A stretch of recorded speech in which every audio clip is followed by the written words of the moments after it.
Puji Tuhan. Shalom Bapak Ibu. Shalom. Ada sukacita di rumah Tuhan pada pagi hari ini. Puji Tuhan. Sebagai rasa syukur kita atas karunia Tuhan bagi setiap kita pribadi, keluarga yang tetap memelihara, melindungi kita sampai hari ini. Hari pertama 2026. Kita mendahulukan Tuhan dalam setiap kehidupan kita. Sebagai dasar dari ibadah kita pada pagi hari ini, kita buka dari Mazmur pasal yang ke-100, ayat pertama dan selanjutnya. Demikian firman Tuhan. Pujilah Allah dalam baitnya, Mazmur untuk korban syukur. Bersorak-soraklah bagi Tuhan, hai seluruh bumi. Beribadalah kepada Tuhan dengan sukacita. Datanglah ke hadapannya dengan sorak-sorai. Ketahuilah bahwa Tuhanlah Allah, Dialah yang menjadikan kita dan punya Dialah kita, umatnya dan kawanan domba gembalaannya. Masuklah melalui pintu gerbangnya dengan nyanyian syukur, ke dalam pelatarannya dengan puji-pujian. Bersyukurlah kepadanya dan pujilah namanya, sebab Tuhan itu baik, kasih setianya untuk selama-lamanya, dan kesetiaannya tetap turun-temurun. Amin. Bapak Ibu,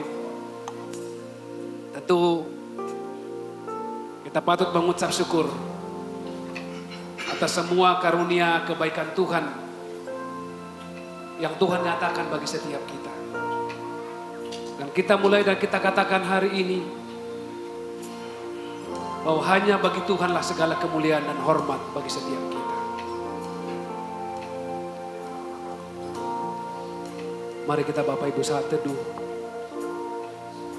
Allah kemuliaan hanya bagi Tuhan. Segala hormat pujian hanya bagi Tuhan. Kuasa dan kemuliaan hanyalah bagi Tuhan. Segala kemuliaan,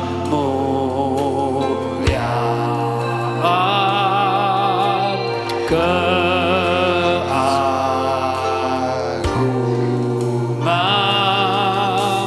kejayaan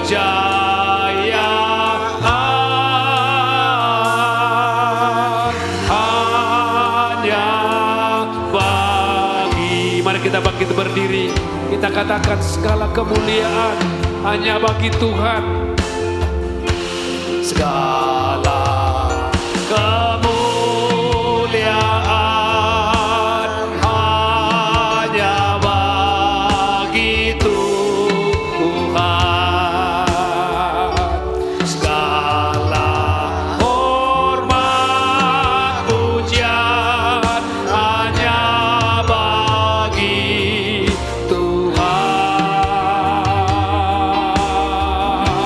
kuasa dan kemuliaan hanyalah bagi Tuhan. Segala kemuliaan,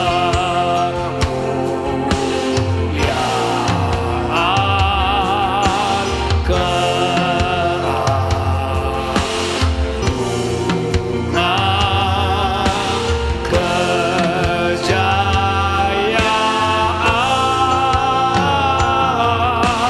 hanya katakan haleluya, amin, amin. Segala kemuliaan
Haleluya. Bapa Surgawi, Bapa kami yang kami sembah sujud di dalam Allah Kristus Yesus. Kami bersyukur dan berterima kasih kepada Tuhan Yesus karena kebaikan yang sangat luar biasa yang telah Tuhan berikan, anugerahkan bagi kehidupan kami. Kami telah Tuhan melewati tahun 2025 dan di hari pertama 2026 ini kami mau datang terlebih dahulu untuk ya Tuhan bersyukur juga berterima kasih kepada Tuhan atas berkat Tuhan yang masih Tuhan berikan kepada kehidupan kami, di dalam kehidupan kami ini Tuhan. Tuhan, oleh sebab itu kami semua berindu untuk ya Tuhan datang menyembah memuliakan Tuhan dalam ibadah pembukaan tahun ini Tuhan. Terima kasih, kami nyatakan saja ibadah ini di dalam tangan Tuhan. Kau mau hadir di tengah kami untuk menyertai ibadah ini dari awal sampai akhir dan tidak kekurang apapun. Tuhan, kau urapi setiap hamba-hamba Tuhan yang telah Tuhan percayakan untuk ya Tuhan melayani pekerjaan kudus pada pagi ini. Tuhan, baik itu yang memimpin pujian, pemain musik, multimedia sound system, dan begitu Tuhan, hamba-Mu yang akan ya Tuhan melayani perjalanan kudus. Kau urapi Tuhan supaya Tuhan ibadah yang indah yang pagi ini Tuhan ini menjadi berkat bagi kehidupan kami. Terlebih Tuhan pada pagi ini Tuhan kami juga mau mendengarkan sebagian dari firman Tuhan. Ya Tuhan, kiranya Tuhan kau urapi hamba-Mu yang Tuhan persiapkan untuk nyampai firman Tuhan, supaya Tuhan firman ditaburkan bagi kami akan menjadi berkat untuk kami boleh melangkah di tahun yang baru ini Tuhan bersama Kristus Yesus Tuhan. Terima kasih sekali lagi Tuhan, kami nyatakan ibadah ini di dalam tangan Tuhan. Kau singkirkan, kau juga jauhkan semua gangguan apapun Tuhan, dan turunkan suasana surga yang perlu damai sejahtera di dalam kehidupan kami, dalam ibadah kami ini Tuhan. Terima kasih, kami yakin kau hadir, kau yang telah mendengarkan doa permohonan kami ini. Ya Tuhan, dan kami juga mau mulai ibadah ini dan membukanya di dalam Allah Bapa, Allah Putra, Allah Roh Kudus. Di dalam nama Tuhan Yesus kami memulai ibadah ini. Haleluya, amin. Amin, silakan duduk Bapak Ibu. Terima kasih. Bahwa keselamatan dari Allah, dari dulu, sekarang, dan sampai selama-lamanya akan nyata bagi setiap orang yang percaya. Percayalah, keselamatan dari Allah akan tetap nyata bagi setiap kita sepanjang tahun ini. Sebab itulah bagi Dialah segala kemuliaan dan hormat kemuliaan.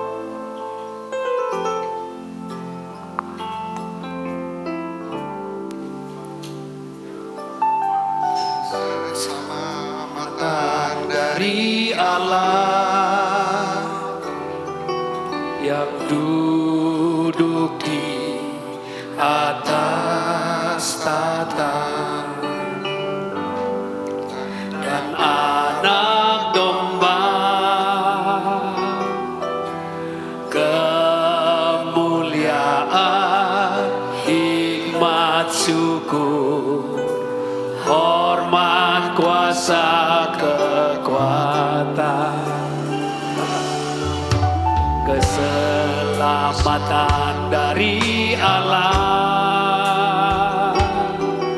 yang duduk di atas tahta.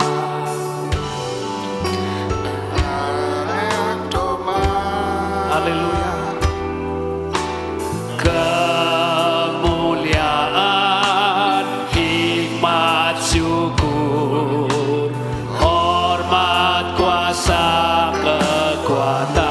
Katakan bagi Allah, bagi Allah selama-lamanya, bagi Allah selama-lamanya, bagi Allah selama-lamanya, bagi Allah selama-lamanya, bagi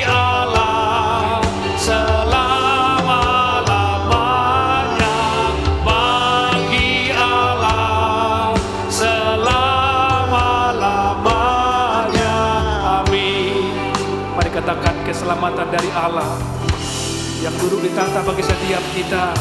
Keselamatan dari Allah yang duduk di atas tahta dan anak domba, kemuliaan,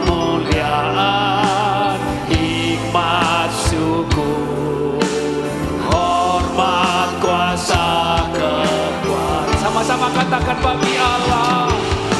Bagi Allah selama-lamanya, bagi Allah selama-lamanya, bagi Allah selama-lamanya. Amin. Kemuliaan, hikmat, syukur. Kemuliaan, hikmat, syukur, hormat, kuasa. Katakan kemuliaan, hormat, syukur.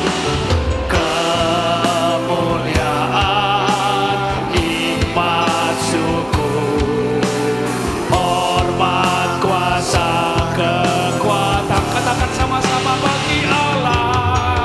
Bagi Allah selama-lamanya, bagi Allah selama-lamanya, bagi Allah selama-lamanya, bagi Allah selama-lamanya, bagi Allah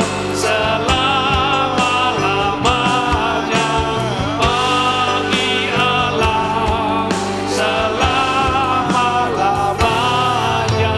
Amin. Bagi Allah hormat kemuliaan sampai selama-lamanya. Amin, amin, amin. Bapak Ibu, firman Tuhan berkata, berbahagialah orang yang kesukaannya ialah firman Tuhan dan yang merenungkannya siang dan malam. Akan banyak hal yang akan kita jalani hari-hari ke depan. Tapi percayalah bahwa berkat Tuhan senantiasa nyata atas kita. Mari kita bangkit berdiri, kita katakan, berbahagialah orang yang kesukaannya.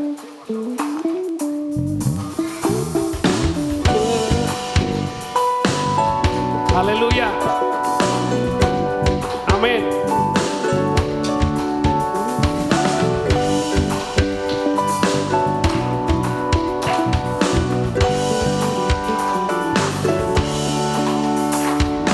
Berbahagialah orang yang kesukaannya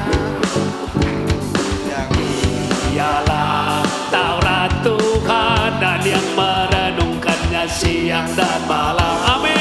Ia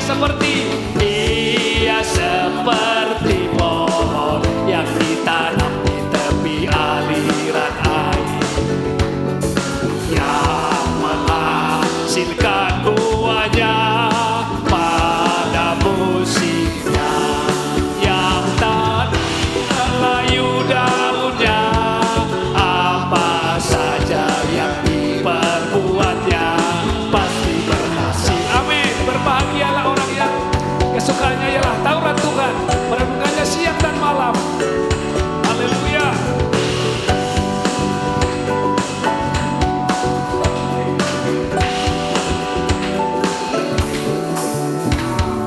Berbahagialah orang yang kesukaan ialah Taurat Tuhan dan yang merenungkannya siang dan malam. Amin. Ia seperti pohon yang ditanam di tepi aliran air, yang menghasilkan buahnya pada musimnya, dan yang tidak layu daunnya, apa saja yang diperbuatnya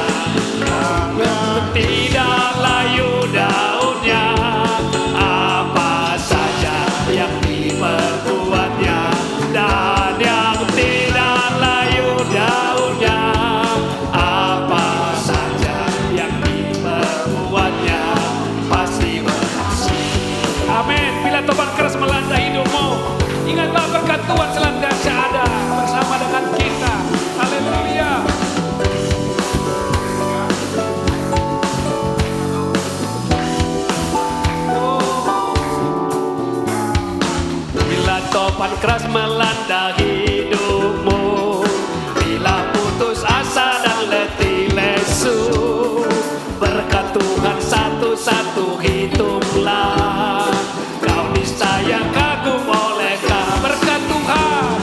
Berkat Tuhan mari hitung, amin. Kau kan kagum oleh kasih-Nya. Berkat Tuhan mari hitunglah, kau niscaya kagum oleh kasih-Nya. Haleluya. Adakah kau punya beban di hidupmu? Percaya berkat Tuhan nyata. Haleluya. Terima kasih Tuhan.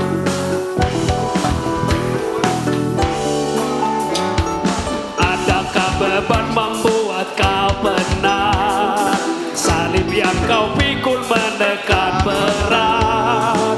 Hitunglah berkatnya pasti kau lega, dan bernyanyi terus penuh bahagia. Berkat Tuhan, berkat Tuhan mari hitunglah, kau kan kagum oleh kasih-Nya. Berkat Tuhan mari hitunglah, kau niscaya kagum oleh kasih-Nya. Dalam pergumulanmu di dunia, percaya Tuhan selalu ada dan menyertai kita. Amin. Terima kasih Tuhan, Kau sungguh berkata dan baik bagi setiap kami. Haleluya.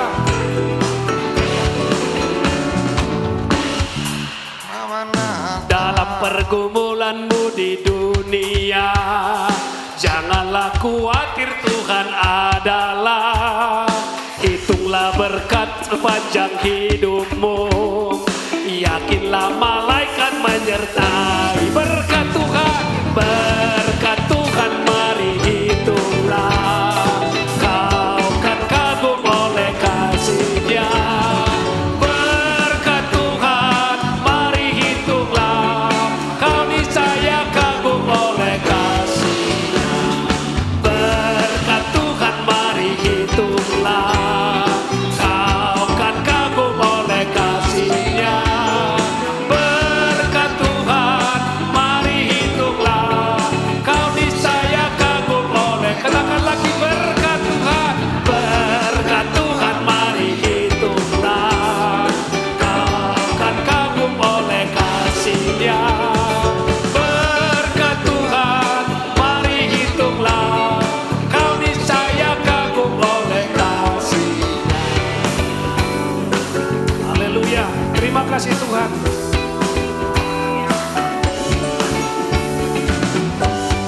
Haleluya. Terima kasih. Silakan duduk Bapak Ibu.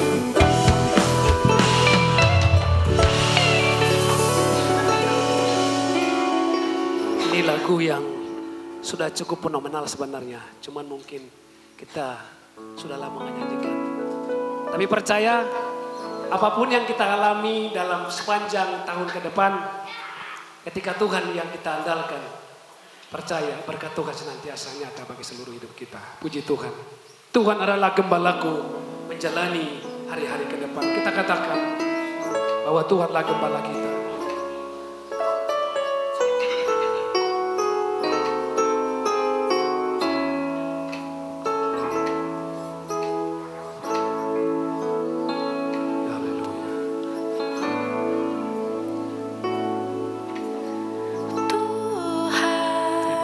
Adalah gembalaku, Setahun yang lalu kau takkan jadi gembala kami. kekurangan Bahkan hari-hari dan tahun ke depan kau tetap menjadi Raja Allah kami.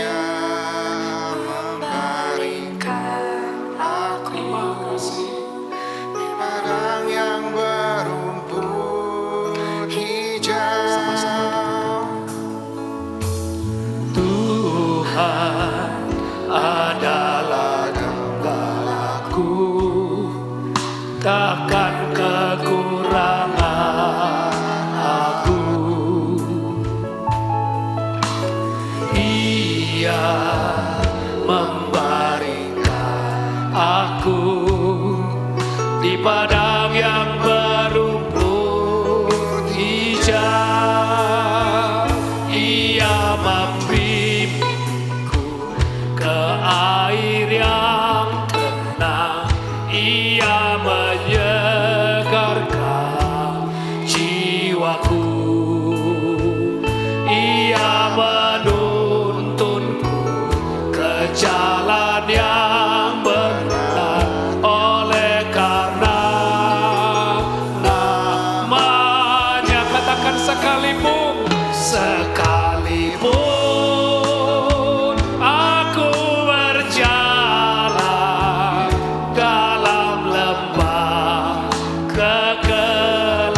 katakan, aku tidak takut bahaya, sebab Tuhan besertaku. Haleluya.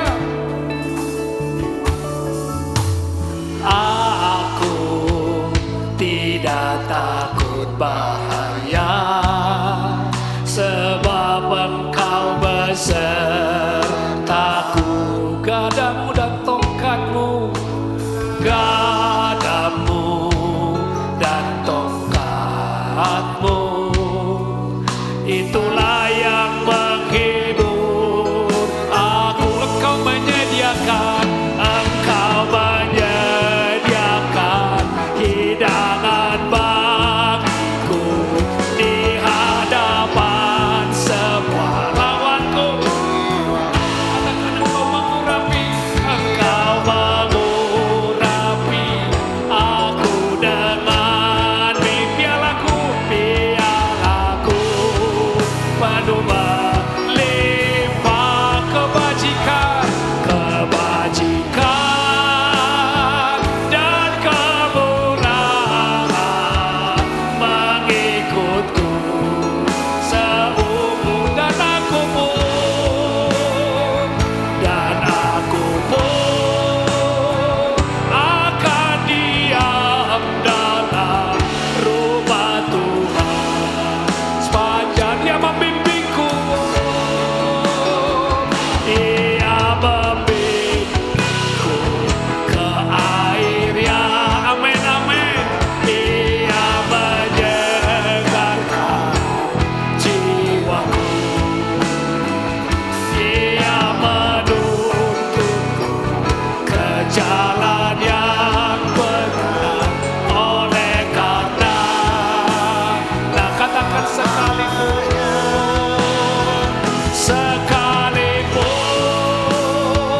aku berjalan dalam lembah kedalam kubur,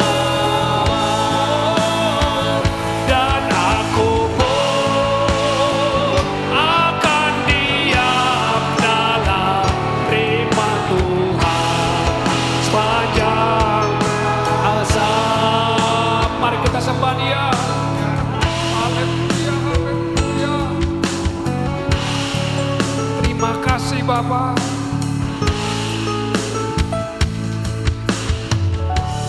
Engkau gembala setiap kami. Haleluya, haleluya. Haleluya, haleluya. Kami tidak takut bahaya, kami tidak takut hari-hari ke depan, karena Engkau Tuhan gembala kami. Engkau Tuhan menjaga melindungi kami. Haleluya, haleluya. Terima kasih, terima kasih. Engkau Yesus Tuhan, gunung batu kami, tempat kami datang. Terima kasih, terima kasih Bapa. Haleluya. Glory, glory, glory.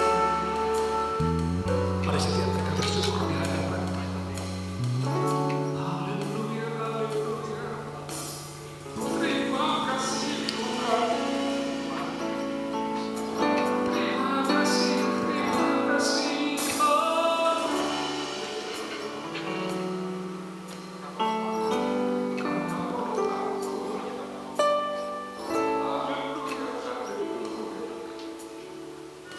Banyak hal yang sudah kami alami, namun Engkau yang nyata bagi kami.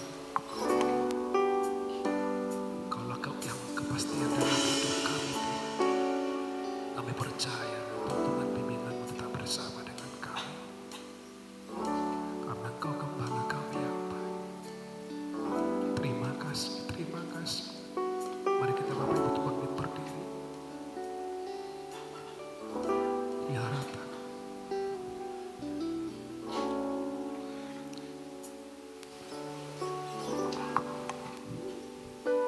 Sekalipun aku dalam lembah gelap, ku tak takut sebab Kau beserta. Sama-sama kita katakan. Sekalipun badai topan datang menerpa, ku tak gentar, sebab Kau di aku percaya. Aku percaya berkat-Mu atasku melimpah. Kebajikan, kemurahan selalu mengikutiku. Ku puji, ku sembah. Mari Bapak Ibu kita katakan, ini iman kita. Hari-hari ke depan Tuhan beserta kita. Haleluya. Sekalipun aku dalam lembah kelam, ku tak takut, sebab Kau besertaku. Sekalipun badai topan datang menerpa, ku tak gentar, sebab Kau di sisi. Kita angkat tangan, kita angkat suara, katakan aku percaya. Aku percaya berkat-Mu atasku melimpah.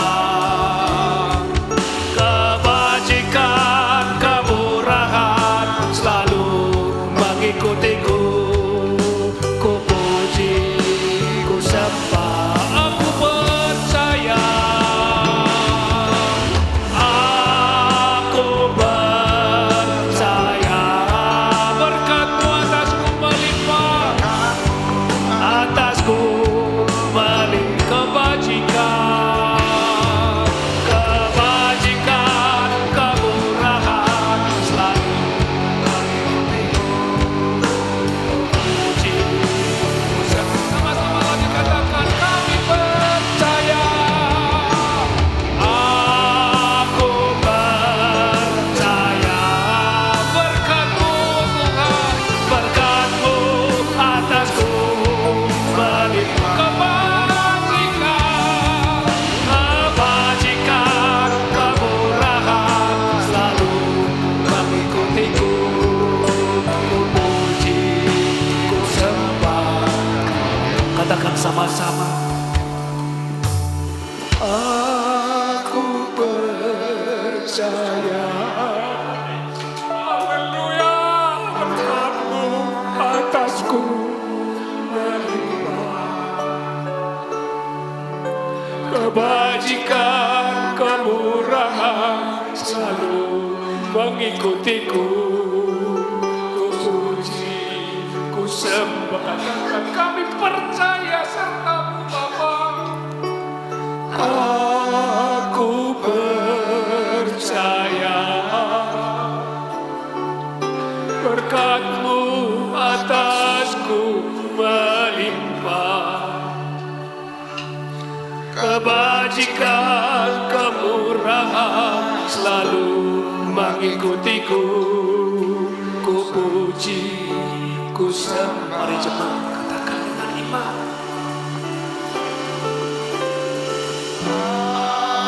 Aku percaya. Terima kasih. Berkat-Mu atasku melimpah. Kebajikan, kemurahan selalu mengikutiku. Ku puji, saya serahkan Tuhan banyak.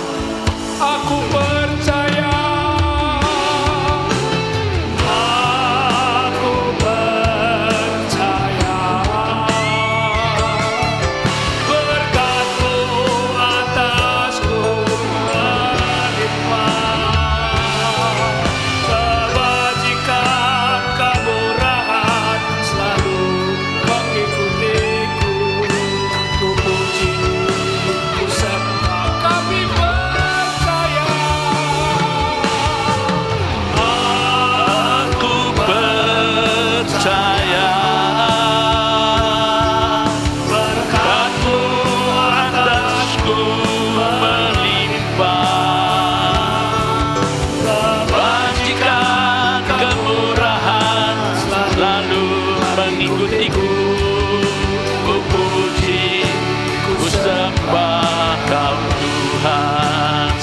lagi. Aku percaya berkat-Mu atasku melimpah, kebajikan, kemurahan selalu mengikutiku. Ku puji, ku sembah selalu. Katakan ku puji. Kemurahan selalu mengikutiku. Ku puji, ku sembah. Kebajikan, kemurahan Selalu mengikutiku. Ku puji, ku sembah Kau. Haleluya, haleluya.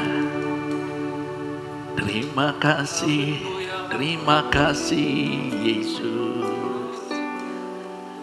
Haleluya. Kami bersuka cita Tuhan, terima kasih. Terima kasih untuk kebaikan-Mu. Dengan hormat Bugem pimpin kita dalam doa.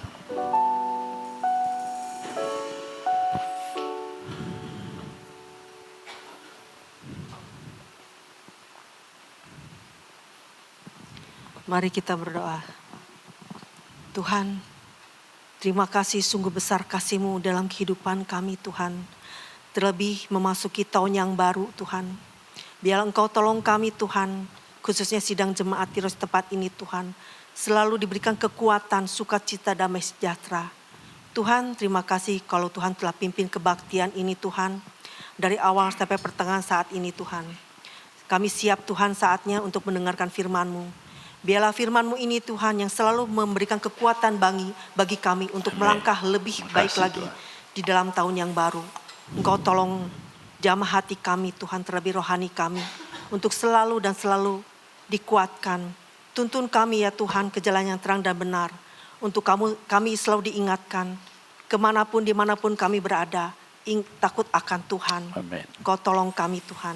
Urapi hamba-Mu yang Tuhan telah persiapkan. Pakai mulut lidah bibir hamba-Mu Tuhan. Dengan kuat kuasa-Mu Tuhan. Bukakan rahasia firman-Mu Tuhan. Sehingga setiap firman yang keluar dari mulut lidah bibir hamba-Mu ini Tuhan. Dapat sungguh-sungguh diberikan kekuatan bagi kami. Menumbuhkan rohani kami. Terlebih kami lebih melangkah dengan baik lagi Tuhan. Urapi dengan kuat kuasa-Mu di dalam kehidupan hamba-Mu ini Tuhan.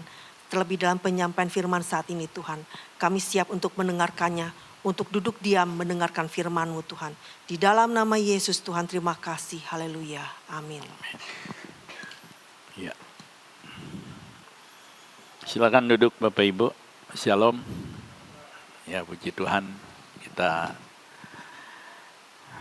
kembali bisa bersekutu pagi hari ini karena anugerah Tuhan. Karena kemurahan Tuhan yang hebat. Puji Tuhan.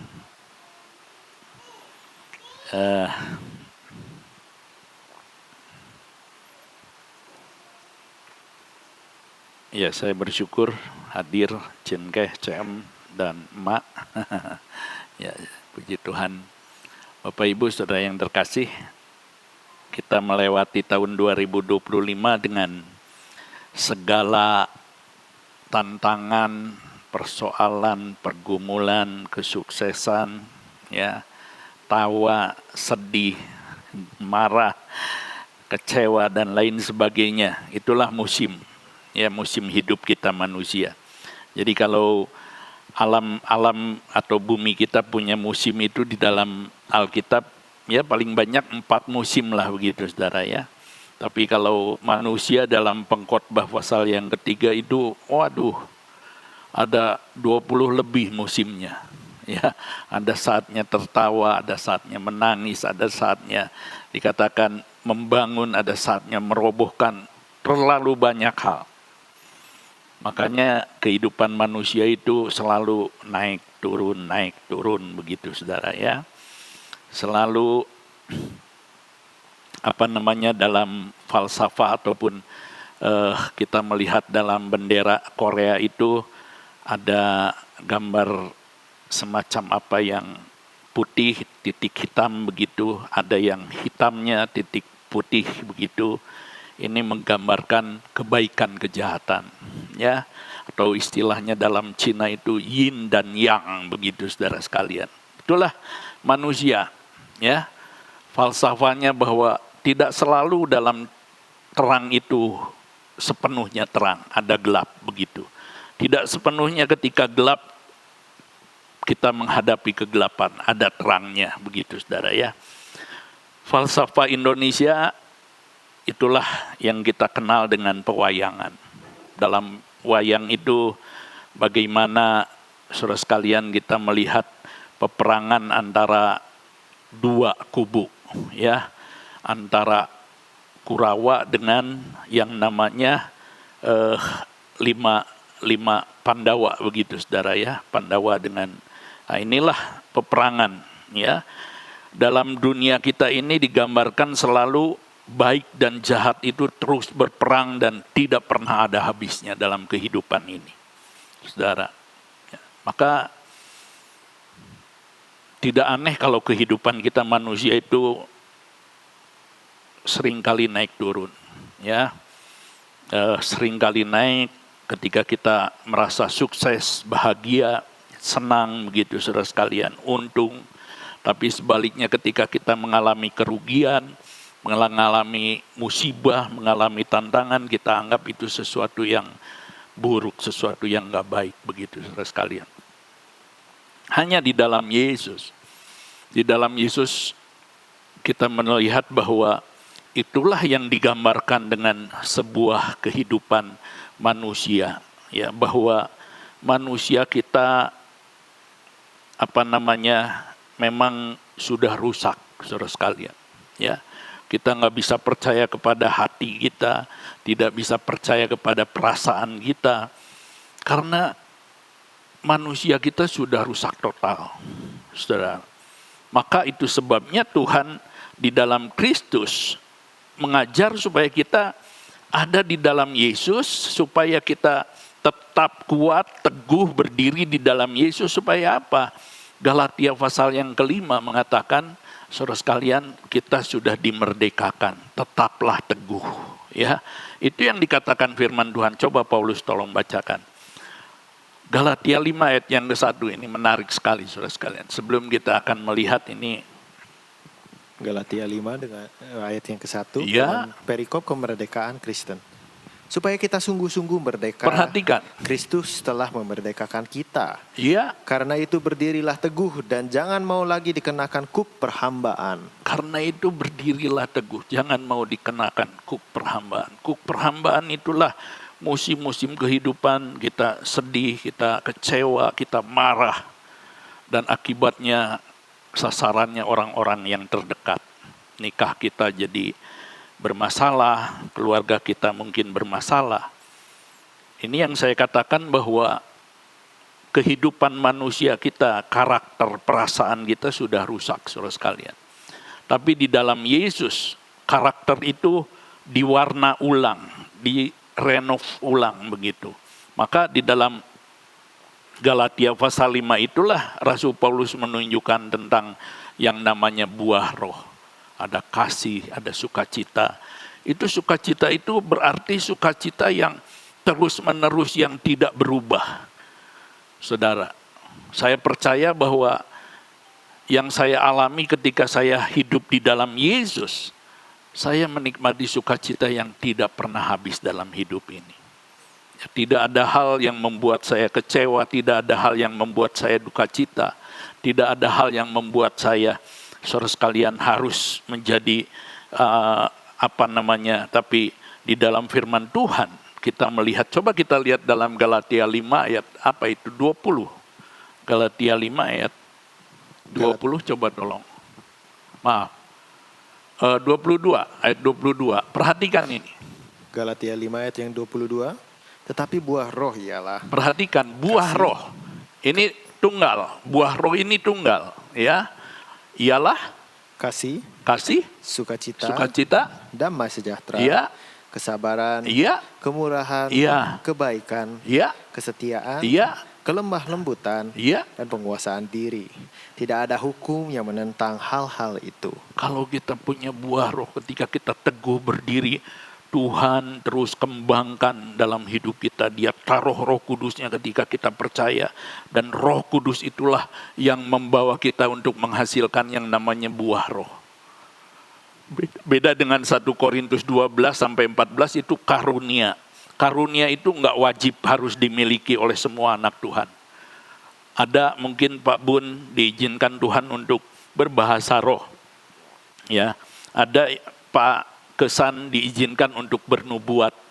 Ya, mungkin Paulus diizinkan untuk yang lain, saudara sekalian. Tapi buah roh ini paket lengkap. Dalam ketika kamu punya buah roh, kamu punya kasih. Kasihmu enggak pudar. Ya, perkataanmu penuh dengan kasih, memberikan dorongan, semangat, memberikan kekuatan buat orang lain. Sukacitamu enggak lenyap. Dunia kita gonjang-ganjing.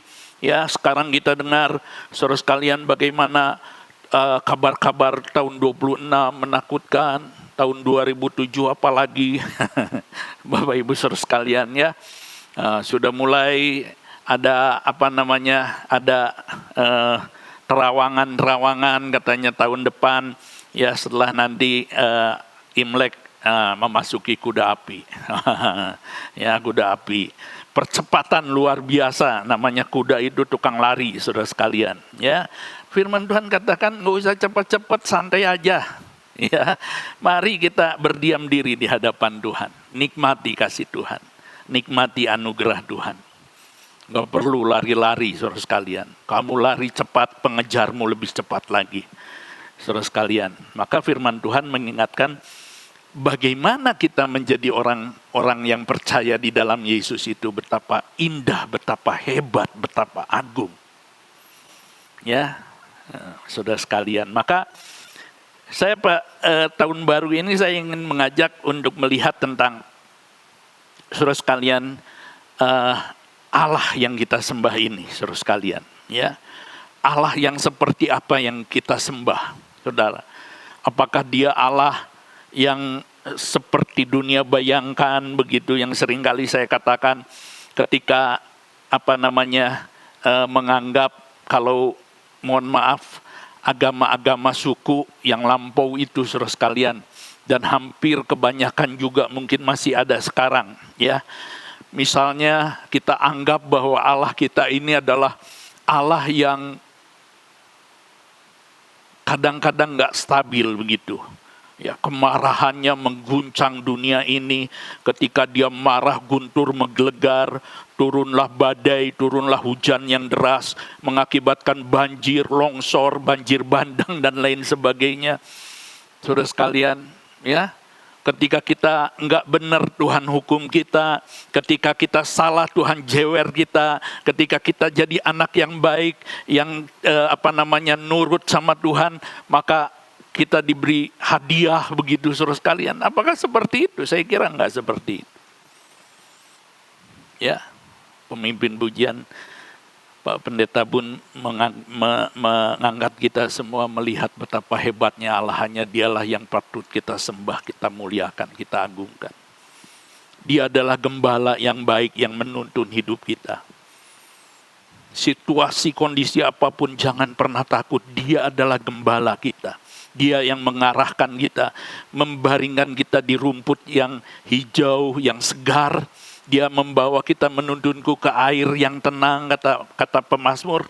Dan saya kira itulah Tuhan kita, saudara sekalian. Tuhan yang baik. Ya. Maka mari kita melihat, apa sih Allah yang seperti apa Allah yang kita sembah? Bagi saya Dia adalah Tuhan yang sangat hebat. Satu-satunya pribadi yang hebat dan yang kita kenal itu di dalam Yesus Kristus. Kenapa Yesus Kristus turun harus ke dalam dunia? Menunjukkan pribadi atau sosok Allah yang sempurna. Seperti apa sih Allah yang sempurna? Allah yang penuh kasih karunia. Dia memandang manusia melihat manusia yang terkena kusta, dia merasa berbelas kasihan. Ya, karena orang kusta pada zaman dulu dia harus berteriak, najis, najis. Orang-orang menyingkir, wah ada orang kusta, cepat-cepat nyingkir. Wow, saudara, itu maaf, penyakit kutukan pada masa itu tidak tersembuhkan. Ya, maka dia harus teriak. Yesus tidak. Dia memandang, dia berbelas kasihan. Dia hampiri mereka, dia jamah, dia pulihkan. Dia tahirkan kusta itu. Pergilah kamu sesuai dengan firman Tuhan.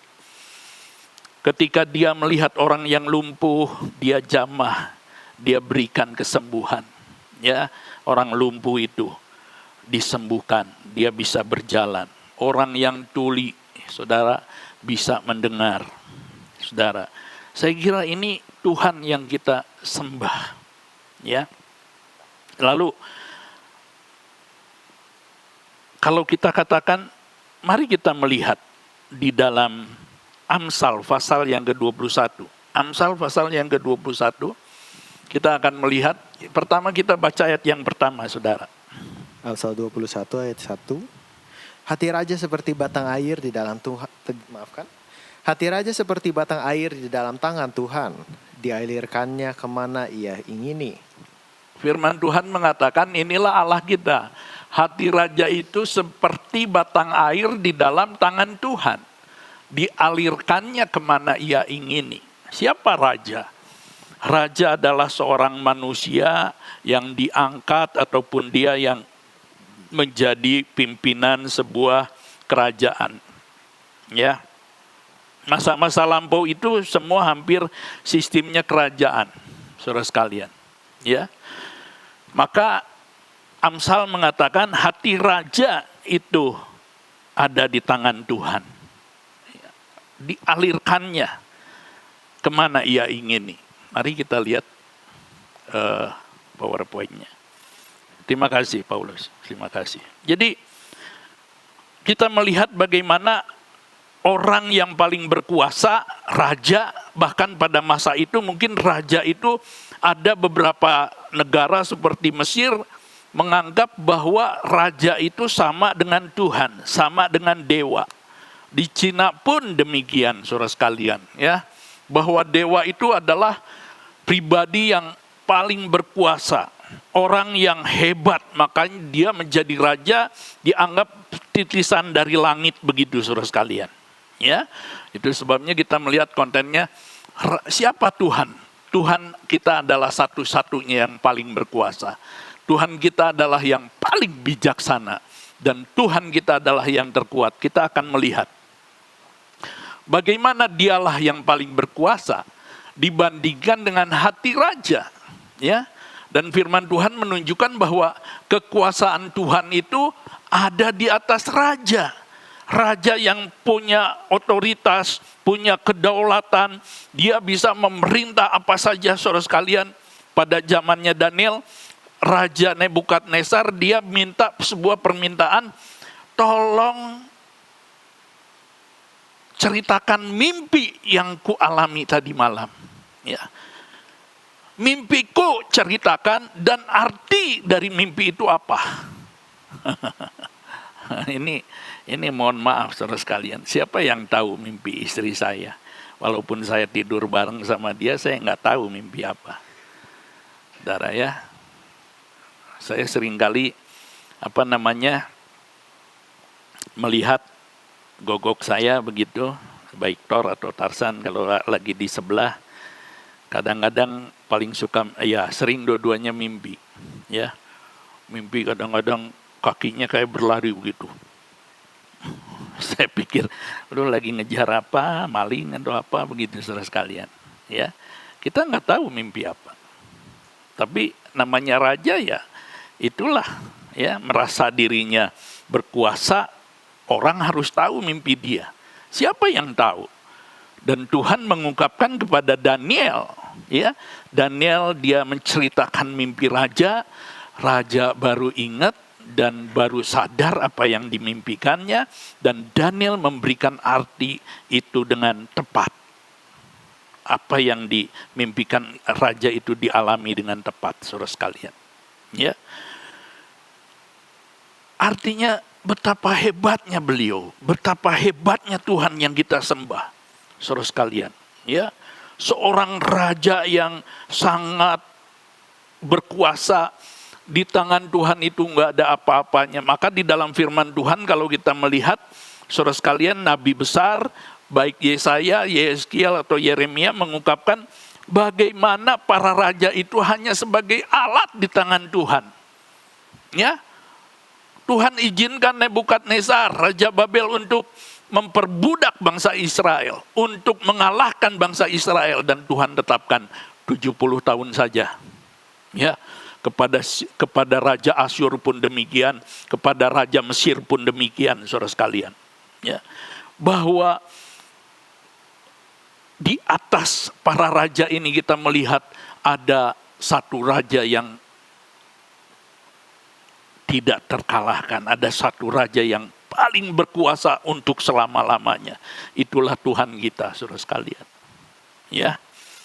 Maka kita melihat bagaimana kita dalam Alkitab melihat bagaimana Nebukadnezar, seorang raja yang paling hebat, yang paling berkuasa begitu pada masanya. Tuhan buat dia bagaikan seekor binatang yang merangkak dengan keempat kakinya. Ya, dia tidak lagi tidur di istana tapi di hutan atau di kebun-kebun, saudara sekalian, makan rumput begitu. Diizinkan Tuhan karena kesombongannya. Ya, raja hanya sebagai alat di tangan Tuhan, apalagi hanya kita. Bapak Ibu saudara sekalian. Ya. Kita lihat Raja Ahasveros dengan segala hal kehebatannya, dengan kekuasaannya, tapi dia harus mengakui bahwa Allahnya Daniel adalah Allahnya yang luar biasa. Dia katakan kita harus menyembah Allah Daniel, bukan yang lain.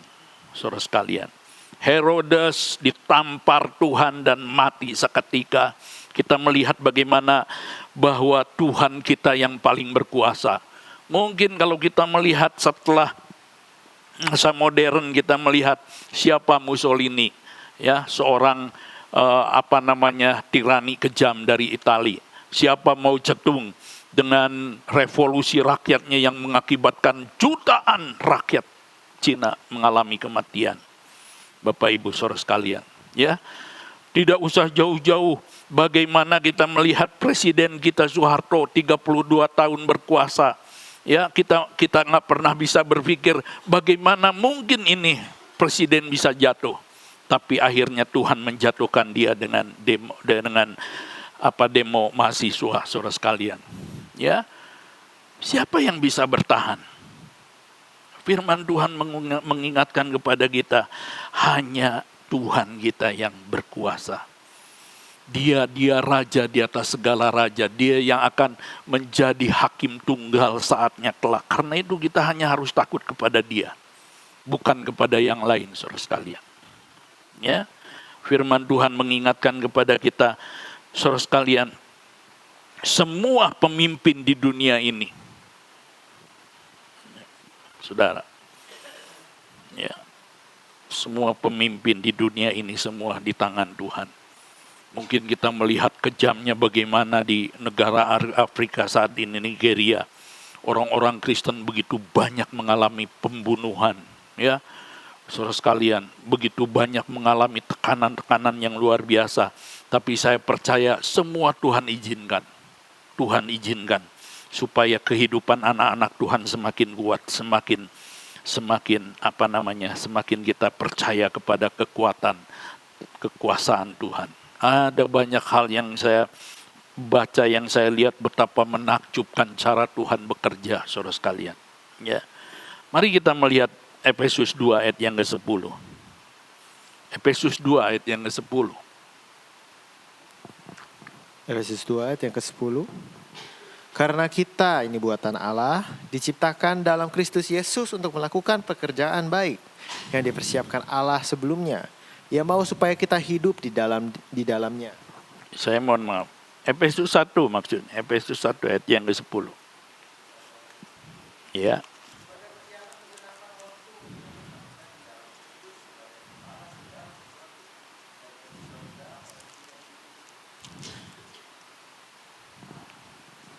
Iya. Eh,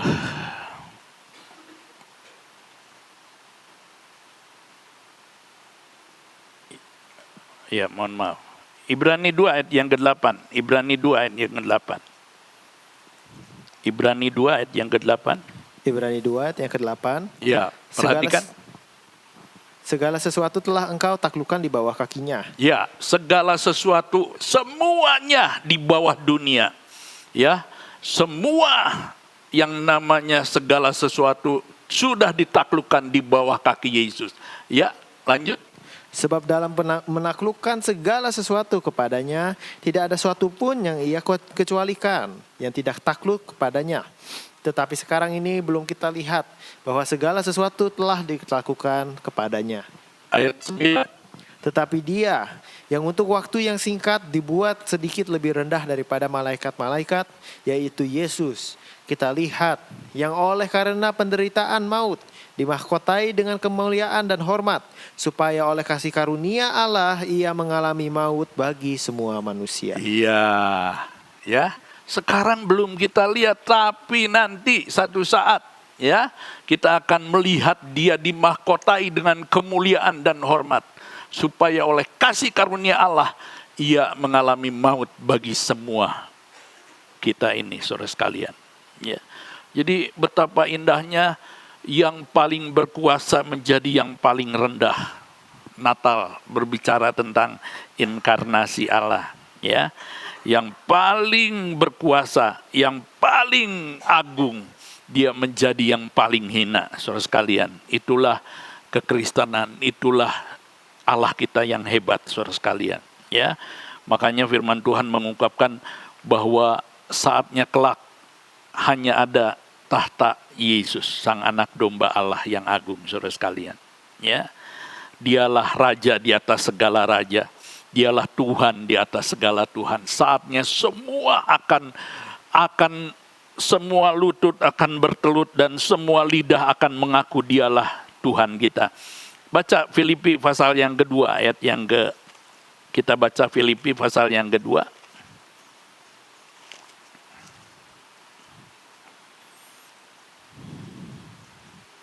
Yuk, kita mulai baca ayat yang 9 dan 10. Perhatikan. Filipi 2 ayat 9 dan 10. Itulah sebabnya Allah sangat meninggikan dia dan mengaruniakan kepadanya nama di atas segala nama. Ya. Supaya dalam nama Yesus bertekuk lutut segala yang ada di langit dan yang ada di atas bumi dan yang ada di bawah bumi. Ya, ayat 11. Dan segala lidah mengaku Yesus Kristus adalah Tuhan bagi kemuliaan Allah Bapa. Oh, luar biasa, saudara sekalian. Ya, saatnya kelak nanti semua pribadi, semua orang, semua makhluk akan bertelut kepadanya, saudara sekalian. Tuhan meninggikan dia, memberikan kepadanya nama di atas segala nama. Ya, supaya di dalam nama Yesus semua lutut bertelut. Nggak ada tuh, saudara sekalian. Ya, kalau sekarang kita masih dengar hinaan, ejekan, nggak ada masalah. Kita nggak pusing dengan itu, saudara sekalian. Karena satu saat kita tahu mereka akan bertelut, mereka akan menangis, ya percuma, saudara sekalian. Tapi kita yang mengaku dia bahwa dialah Tuhan kita, dialah Tuhan kita, juru selamat kita, kita memperoleh kemuliaan yang sama dengan dia. Bapak Ibu saudara sekalian. Ya, jadi mari kita menyerahkan hidup ini kepada pribadi yang paling berkuasa ini. Ya. Percayakan hidup kita kepada dia, karena engkau akan dituntun, kau dijagai begitu, saudara. Ya, saya kagum dengan Tuhan Yesus ini, saudara sekalian. Kalau saudara baca bagaimana penginjilan ke orang-orang Peru begitu, saudara sekalian, ya, ke orang-orang mereka pemakan manusia begitu, saudara sekalian. Ya, 5 orang misionaris pergi ke sana dan mereka datang dibunuh, ya, disop begitu, saudara sekalian. Ya, dan ketika putra-putra misionaris ini udah besar, mamahnya katakan, kamu punya hutang. Hutang apa? Kamu harus pergi penginjilan ke sana. Beritakan Injil. Mereka yang telah membunuh ayahmu, sampaikan Injil. Dan mereka anak-anak itu pergi menyampaikan berita Injil. Dimenangkan bagi Yesus di sana. Saudara. Ya, jadi kalau kita orang tua ketika melihat satu bahaya kita katakan, nak jangan ya bahaya, Papa pernah jatuh. Tapi dalam Yesus tidak demikian. Ya, orang tuanya meninggal, malah disuruhlah anak-anaknya ke sana. Ya, ketika saya pelayanan di Sumatera Utara, di daerah Tarutung itu masuk ke dalam, saudara sekalian, daerah hutan begitu. Saya sama Heno sama istri lalu melihat yang namanya makam Samuel sama 2 orang misionaris, saudara sekalian. Mereka mati dibunuh dan ya mohon maaf ceritanya dimakan juga begitu. Saya kurang tahu, pokoknya ceritanya begitu. Saudara sekalian, saya di sana melihat dan saya katakan, Tuhan berikan roh keberaniannya itu kepadaku. Ya, enggak berdoa lah, tapi saya begitu kagum melihat bagaimana iman mereka. Dan itu sebabnya yang membangkitkan siapa? Pak Bun? Nomensen. Karena 2 orang inilah Nomensen tertarik. Kok ada orang yang berani makan orang? Dia begitu rindu untuk mengabarkan Injil, pergi ke Sumatera. Berkali-kali dia dicobai untuk dibunuh, Tuhan sertai, Tuhan tolong. Dan akhirnya Sumatera dimenangkan bagi Yesus. Luar biasa saudara sekalian. Ya. Coba Anda baca kisah-kisah penginjilan di Indonesia. Luar biasa. Di Bali ada yang namanya Sang Tohang. Kalau tidak salah saya Sang Tohang begitu. Seorang penginjil Cina. Waduh, luar biasa betapa sulitnya saudara sekalian. Ya, ketika mulai jemaatnya ada yang meninggal, dia izinnya itu betapa sulitnya karena di Bali tidak boleh ada pemakaman. Ya, dianggap sesuatu yang menajiskan tanah begitu. Dia izin, akhirnya diizinkan jauh begitu. Naik sepeda dia membawa mayat. Waduh, membawa mayat. Dia makamkan sendiri, dia upacara sendiri, dia makamkan. Besoknya dia coba lagi untuk melihat mayatnya sudah dikeluarkan lagi, saudara sekalian. Penuh tangisan, penuh air mata. Ya, tapi itulah benih-benih martir itu menjadi, saudara sekalian, benih yang hidup bagi gereja Tuhan. Karena itu gereja harus memiliki misi. Ya, saya katakan gereja tanpa misi adalah gereja yang mati. Saudara sekalian, kita akan melihat lebih lanjut dalam ayat yang ke-30. Mari kita melihat ayat yang ke-30. Amsal pasal yang ke-21. Dari awal menjelang akhir begitu ya. Ayat yang ke-30 kita lihat. Amsal 21 ayat yang ke-30. Tidak ada hikmat dan pengertian. Dan tidak ada pertimbangan yang dapat menandingi Tuhan. Ya. Di firman Tuhan mengatakan bagian yang kedua ini dikatakan tidak ada hikmat dan pengertian dan tidak ada pertimbangan yang dapat menandingi Tuhan. Terima kasih Paulus. Ya. Jadi kalau yang pertama dialah yang paling kuat. Dialah yang paling berkuasa. Sekarang dialah yang paling berhikmat, saudara sekalian. Ya, dialah yang paling bijaksana, dialah yang paling berhikmat, Bapak Ibu, saudara sekalian. Ya, jadi hikmat ini beda dengan kepintaran. Ya, saudara sekalian. Saya seringkali memberikan contoh orang tua yang sayang anaknya. Dia memberikan bekal pendidikan yang baik kepada anak-anak, tapi juga dia memperkenalkan Tuhan sebagai modal ilahi, modal ke depan, ya, bahwa dia akan menikmati hidup yang kekal bersama dengan Yesus. Ya, kalau yang namanya orang tua yang yang bodoh itu, dia asal bisa melahirkan, nggak peduli anaknya seperti apa. Ya, saudara sekalian, mungkin nggak peduli, ya, biar ibunya lah yang ngurus begitu, saudara sekalian, dan ini banyak, saudara sekalian. Ya. Tapi kalau orang tua yang pintar, dia membekali anaknya dengan pendidikan, dia mengasihi anak-anaknya, memberikan waktu. Saudara sekalian, itu orang tua yang pintar. Tapi orang tua yang bijaksana adalah orang tua yang memperhatikan hal-hal yang seperti itu tadi, tapi juga ditambah dengan membawa pengenalan kepada Tuhan. Ini yang paling baik. Ya, karena tahu bahwa yang paling hebat adalah bagaimana anak-anak bisa mengenal Tuhan. Bukan yang lain, Bapak Ibu Saudara sekalian. Ya. Maka dalam ayat 30 tidak ada hikmat, tidak ada pengertian, tidak ada pertimbangan yang dapat menandingi Tuhan. Muncullah sekarang pertanyaan, mana sih? Kepada siapa Tuhan membayar hutang? Kepada iblis atau kepada Allah? Begitu saudara sekalian. Ini pertanyaan yang menarik sih kalau menurut manusia, secara manusia yang tidak kenal Alkitab. Tapi kita yang dalam Kristus tahu begitu saudara sekalian. Bahwa itu sebuah pertanyaan yang gak penting begitu. Ya, karena apa? Karena iblis itu hanya pion. Dia nggak mengerti rencana Allah, dia nggak mengerti rancangan Tuhan.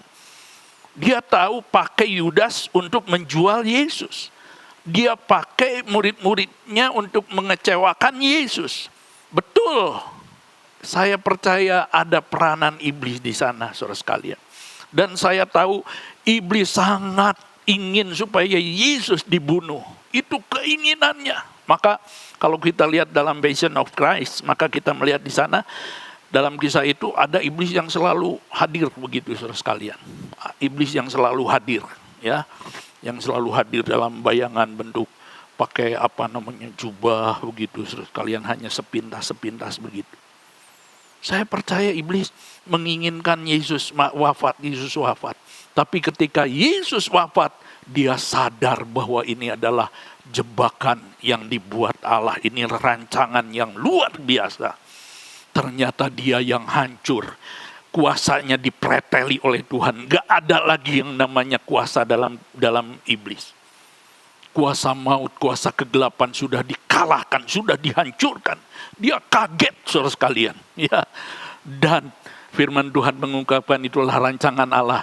Bahwa manusia bisa membayar hutangnya melalui pengorbanan Yesus di atas kayu salib Golgota.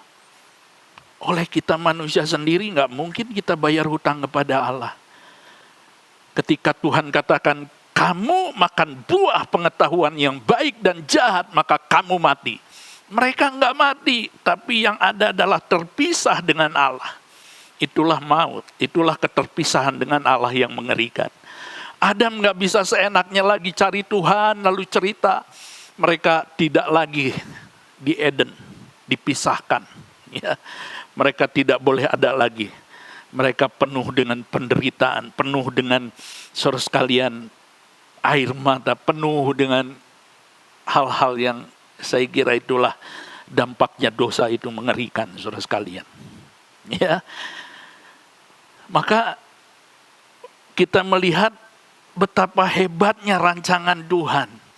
Ketika Adam jatuh, dia langsung tidak menyerah, dia langsung membuat sebuah pernyataan bahwa nanti keturunan wanita ini dia akan meremukkan kepala ular dan sang ular akan menggigit tumit anak manusia ini. Bapak Ibu saudara sekalian, ya. Jadi kita melihat betapa indahnya kasih Yesus. Rancangan Allah, maka rancangannya begitu luar biasa, begitu agung, begitu sempurna. Firman Tuhan mengungkapkan kepada kita, bagaimana di tengah-tengah bangsa barbar, bangsa yang sama sekali tidak mengenal Allah, maka Tuhan kumpulkan 70 keturunan Yakub itu mereka digodok di tanah Gosen. Dan ketika mereka siap, mereka menjadi umat Tuhan, mereka dipersiapkan dengan hukum Taurat, dipersiapkan dengan ibadah. Ya, bayangkan Taurat, saudara sekalian, kalau kita melihat 10 perintah Allah yang diringkas itu menjadi 2 hukum, kasih kepada Allah, kasih kepada manusia. Ya. Orang berpikir bahwa itu hanya mempersulit kita, itu hanya membuat kita nggak nyaman. Tapi sebaliknya Tuhan membuat hukum itu supaya kita berbahagia. Ya, maka firman Tuhan menunjukkan kepada kita, apa sih hikmat Tuhan? Ya, takutlah akan Tuhan. Saudara sekalian, hikmat Tuhan adalah takut akan Tuhan. Ya, itu sebabnya kalau kita melihat, saudara sekalian, Mazmur pasal pertama itu adalah kunci kebahagiaan hidup. Ya, kalau Anda ingin bahagia, bacalah firman Tuhan. Ya, jangan yang lain, saudara sekalian, percayalah. Kamu lakukan hobimu senang sementara, tapi udahnya puyeng lagi. Apalagi yang punya hutang. Ya, saudara sekalian, kamu menikmati yang kamu sukai, ya mungkin bisa lenyap sedikit, tapi nanti ada lagi. Tapi kalau firman Tuhan mengatakan, renungkanlah firman Tuhan siang dan malam. Wah, itu kebahagiaan yang luar biasa. Maka saudara sekalian, saudara melihat khotbah Yesus pertama kali perdana di bukit, khotbah Injil Matius 5-7, itu sungsang kebahagiaan itu dengan apa yang menjadi standarnya dunia. Ya, dunia katakan berbahagia kalau kaya, Tuhan katakan berbahagia kalau kamu miskin. Berbahagia kalau kamu lemah lembut. Bukan kuat, hebat. Ya, berbahagia kalau kamu dianiaya oleh karena namaku. Waduh, ketika Mahatma Gandhi baca khotbah di bukit itu, dia begitu luar, begitu menggebu-gebu, saudara sekalian. Dia begitu cinta, begitu kagum dengan ajaran itu, saudara sekalian. Ya, dia ingin menjadi orang Kristen, tapi sayangnya ketika dia mau masuk gereja, orang gereja katakan, maaf ya Pak, kalau orang kami di sini tidak terima kulit orang berwarna, ya, yang berwarna enggak, kita hanya kulit putih. Kalau Anda barangkali itu di sana gerejanya itu ada yang berwarna di sana. Silahkan Anda ke sana. Mahatma Gandhi keluar dan dia katakan, untuk apa saya jadi orang Kristen kalau di gereja masih ada kasta? Dan dia katakan, aku cinta Yesus, tapi aku benci murid-murid Yesus. Dia katakan begitu, saudara sekalian. Muncullah dari pengajaran khotbah di bukit itu apa yang dikatakan ajaran ahimsa, perlawanan tanpa kekerasan. Ya, politik yang yang diperkenalkan Mahatma Gandhi, saudara sekalian. Ya. Jadi betapa hebatnya ketika kita baca firman Tuhan ini, waduh, begitu ajaib, begitu agung. Ya, ajarannya, nubuatannya, kesaksiannya, betapa hebat, betapa luar biasa. Kalau kau ingin dekat intim dengan Yesus, baca firman Tuhan, renungkan firman Tuhan. Kau akan menjadi pribadi yang berbeda dalam Yesus. Saudara sekalian, ya. Maka kita melihat dalam Roma pasal 10 ayat 33, mari kita lihat. Roma pasal 10. Perhatikan ini, saudara sekalian.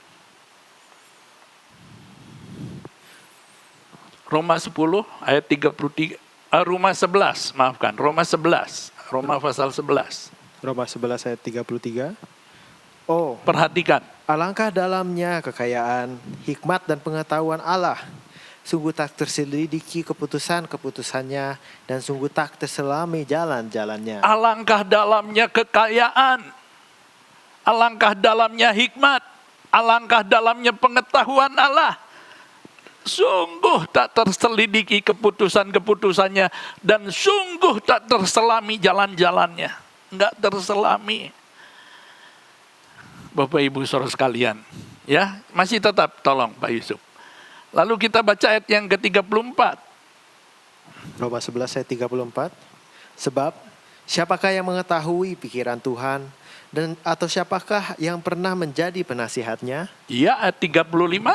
Atau siapakah yang pernah memberikan sesuatu kepadanya sehingga ia harus menggantikannya? 36. Sebab segala sesuatu adalah dari Dia dan oleh Dia dan kepada Dia. Bagi Dialah kemuliaan sampai selama-lamanya. Bagi Dialah kemuliaan sampai selama-lamanya. Ini Roma pasal 11 ini luar biasa. Dia bicara tentang pasal 11 bicara tentang Yesus, ya, yang menjadi sang juru selamat begitu. Ya, Tuhan menyatakan karyanya, rencananya yang agung. Bagaimana dia mengangkat umatnya dari mulai pasal 9 sampai pasal 11. Lalu ketika umatnya menolak dia, dia panggil orang-orang dari bangsa lain melalui Paulus. Saudara sekalian, kita ini bagaikan zaitun liar yang dicangkokkan kepada zaitun yang asli begitu. Dan pasal 11 dikatakan, kalau Tuhan menyayangi umatnya, kalau Tuhan tidak menyayangkan umatnya, dia menghukum umatnya, apalagi dengan kita, orang bangsa kafir. Ya, karena itu kita harus sungguh-sungguh dikatakan oleh firman Tuhan. Maka pasal 12, dalam Roma pasal 12 itu ayat yang terkenal, saudara sekalian, mohon maaf. Ayat yang terkenal di sana mengungkapkan, karena itu persembahkanlah dirimu sebagai persembahan yang hidup, yang kudus dan yang berkenan. Kalau kita tahu Allah kita berhikmat, persembahkan diri kita, serahkan hidup kita sebagai ibadah. Ini ibadah, ini penyembahan yang benar. Ibadah yang benar ini bukan hanya di dalam gereja. Kita nyanyi, kita duduk, kita dengar firman Tuhan, kita persembahan. Bukan. Ibadah itu seluruh hidupmu. Ketika kita di rumah jadi suami, ya, yang mengasihi istri, yang bertanggung jawab kepada anak-anak. Sebagai bos yang kita lakukan tugas pekerjaan dengan baik, tugas pekerjaan dengan serius untuk kemuliaan Tuhan. Ketika ada di komunitas, kita menjadi berkat Tuhan, kita menjadi pribadi yang memberkati banyak orang. Itu adalah ketika kita menyerahkan hidup kita. Maka di dalam ayat yang kedua, 12 ayat yang kedua, berubahlah oleh pembaharuan akal budimu. Metamorfosis, perubahan. Perubahan itu dari dalam. Ya, Tuhan mengerjakan ketika kita menyerahkan hidup kita kepada Tuhan, Dia bekerja dari dalam mengubah hidup kita. Kita buruk, Tuhan ubah jadi baik. Kita enggak benar, Tuhan ubahkan jadi benar. Saya katakan saudara sekalian, ya. Saya melayani banyak pelayanan suku Sunda, saudara sekalian, dan ada banyak kesaksian.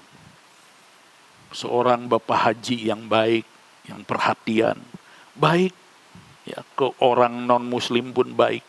Ketika dia terima Yesus, waduh, jauh lebih baik lagi. Tuhan ubah dia. Ya. Bapak Ibu Saudara sekalian, ada banyak hal yang bagaimana Tuhan bekerja dengan cara yang ajaib. Yang terakhir, kita akan baca ayat 31, Amsal pasal 21. Amsal pasal 21 ayat 31. Amsal 21 ayat 31. Kuda diperlengkapi untuk hari peperangan, tetapi kemenangan ada di tangan Tuhan. Ya, dikatakan kuda diperlengkapi untuk hari peperangan. Ya, jadi zaman dulu itu tentara-tentara hebat, negara-negara, kerajaan-kerajaan hebat itu dia punya banyak kuda, punya banyak kereta. Ini yang disebut meriamnya zaman dulu begitu ya. Kalau kita melihat film-film zaman dulu begitu, kerajaan pakai kereta kuda. Ini tank bajanya begitu ya. Karena di pinggirnya pakai pedang begitu terus sekalian ya.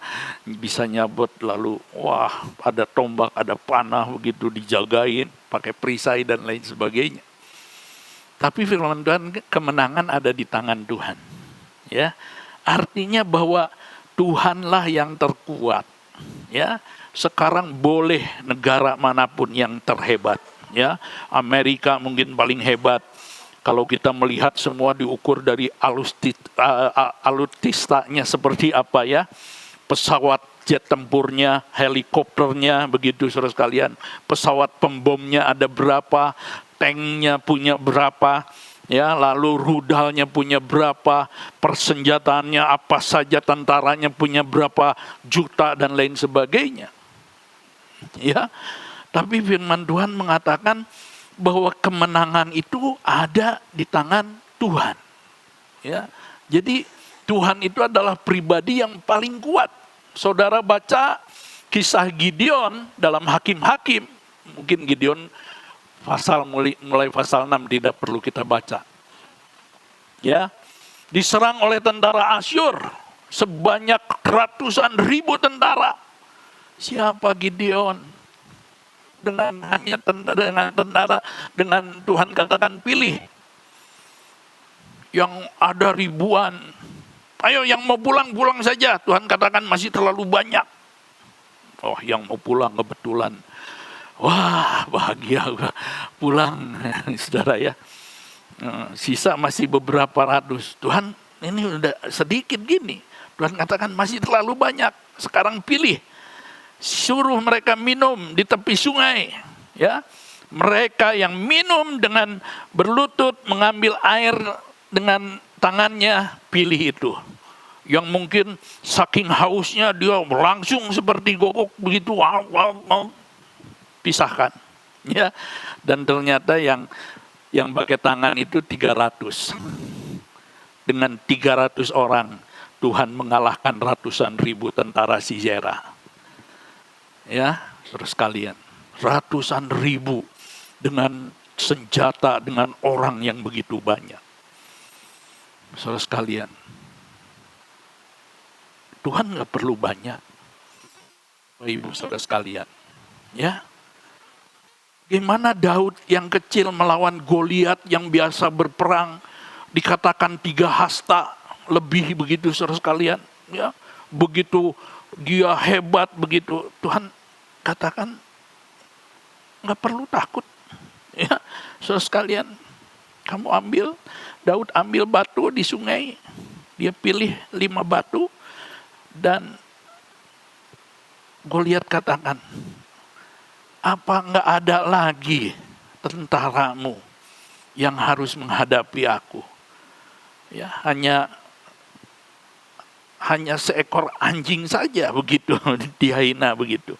Daud katakan, kamu datang dengan selengkap senjata, tapi aku datang dengan nama Tuhan. Dia putar ketepelnya, pengali-alinya begitu. Dia lemparkan, cetas, langsung tembus saudara sekalian. Ya, Goliat binasa Bapak Ibu saudara sekalian. Sama, tahun 2000 kita nggak tahu seperti apa. Menghadapi berbagai hal yang kita nggak mengerti. Saya sempat ngedengar obrolan, kalau di daerah itu ya, satu saat saya pergi ke sana itu, mereka lagi siapin darurat bencana. Oh, kenapa katanya? Ada apa? Ya kan itu Maret rencananya. Katanya Maret itu akan ada sesar Lembang katanya. Ya, Maret akan ada sesar Lembang. Wah, akan terjadi bencana besar di kota Jawa Barat, entah di mana saja. Saudara sekalian, selalu ada teror, selalu ada menakutkan. Saya katakan, kalau Tuhan berkehendak kita aman dalam lindungan Tuhan, saya percaya kita aman. Enggak perlu takut apapun yang akan terjadi ke depan. Ya, apa yang akan kegelapan apa yang akan dihadapi, nolnya konon akan dipotong, kita nanti bagaimana, ya harus investasi apa tahun ke depan, harus seperti apa, kita serahkan kepada Tuhan. Libatkan Tuhan dalam rencana hidup kita. Hadirkan Tuhan dalam nikahmu, dalam rumah tanggamu, itu yang terpenting. Biar kita menikmati damai, menikmati keamanan Tuhan, kita menikmati pimpinan Tuhan, karena Dialah yang paling perkasa, karena Dialah yang paling berhikmat. Tuhan berjanji, Dia katakan dalam Yeremia 29, aku memberikan kepadamu rancangan damai sejahtera, bukan rancangan kecelakaan. Ingat, Tuhan tidak pernah merancangkan kecelakaan. Ya, Dia merancangkan damai sejahtera. Dia merancangkan kemenangan dalam hidup kita. Tahun 2000 kita nggak tahu apa-apa. Tahun 2000 kita nggak mengerti apapun. Ya, kita melihat bagaimana rakyat sudah murka, sudah marah. Ya, mohon maaf, pemerintah ngomong apapun juga, saudara sekalian, dibalas dengan cacian, dengan makian, dan bagi saya ini berbahaya. Saya berharap pemerintah bisa sadar. Pemerintah bisa sadar. Ya, saya tidak mau sampai terjadi chaos, kekacauan yang membuat bangsa kita menangis, membuat malu, saudara sekalian. Tapi saya percaya kalau kita serahkan kepada Tuhan, biar Tuhan yang atur, Tuhan yang tolong lindungi. Ya. Dunia tidak pernah menjanjikan yang lebih baik. Dunia tidak pernah lebih baik. Tapi di dalam Tuhan kita ada jaminan. Dialah pribadi yang merancang yang terbaik. Dialah pribadi yang terkuat. Maka Dia katakan, Dia panggil kita yang lemah untuk mempermalukan yang kuat. Bukan kuat, bukan gagah kita. Tapi oleh karena Roh Tuhan yang membuat kita mampu menghadapi segala-galanya. Pada Yesus.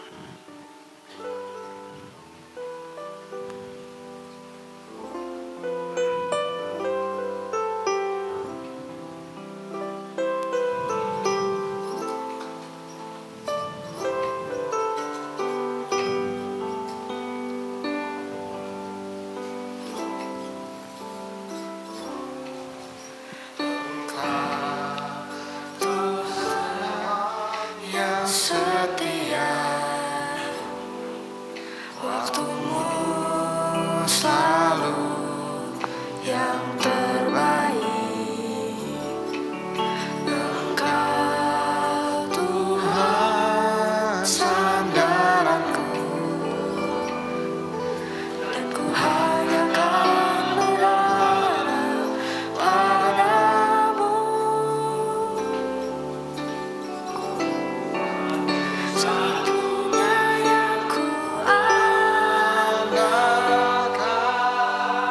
satu-satunya yang ku percaya.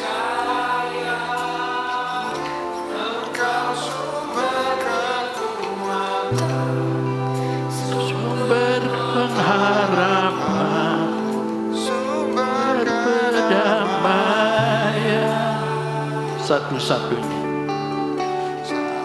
Satu-satunya yang ku andalkan, satu-satunya yang ku percaya. Engkau Tuhan memberkati, Engkau Tuhan memberkati, Tuhan penyembuhku, Tuhan pemulihku.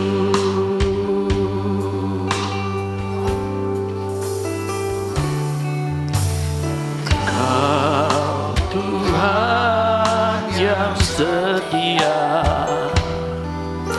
waktumu selalu yang terbaik. Engkau Tuhan sandaranku, dan ku hanya akan berharap padamu. Satu-satunya, Satu-satunya yang ku andalkan, satu-satunya yang ku percaya.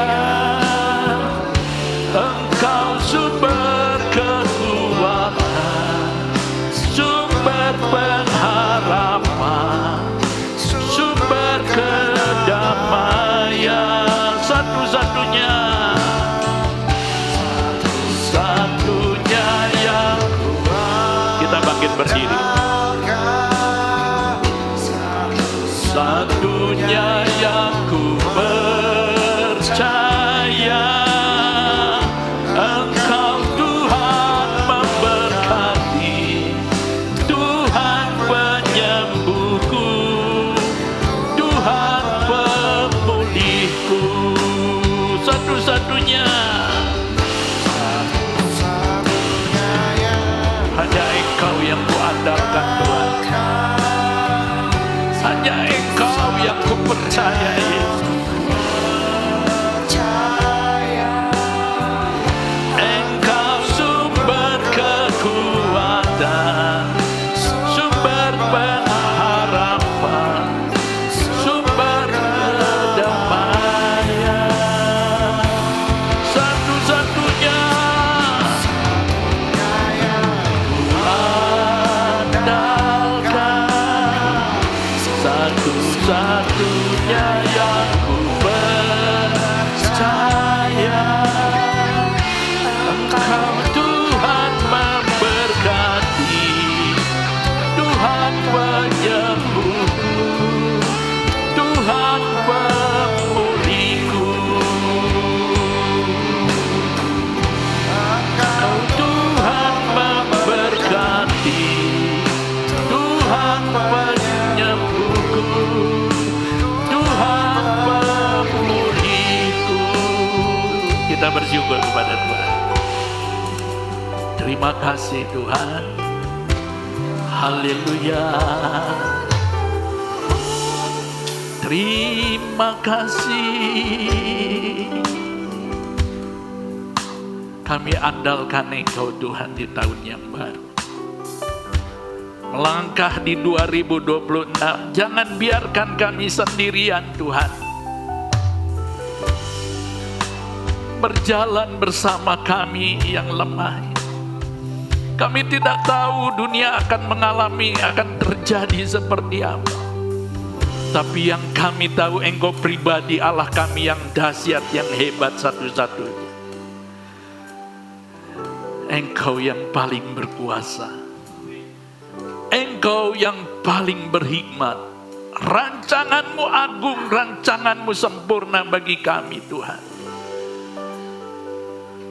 Dan Engkau Allah yang terkuat. Karena itu kami mengandalkan Engkau. Kami percaya hanya kepada-Mu. Tolong setiap kehidupan anak-anak-Mu di tempat ini. Kami lemah. Kami tidak punya kemampuan. Kami tidak tahu apapun. Satu hal, kami punya Yesus yang hebat, yang ajaib. Dia memegang masa depan kami. Dia menuntun kami senantiasa. Dia tidak akan pernah meninggalkan kami sendirian. Seperti kami berjalan di tahun 2025. Dan Engkau Allah yang selalu dapat kami andalkan. Allah yang tidak pernah mempermalukan kami. Allah yang selalu menyertai, mendukung dan menopang kami.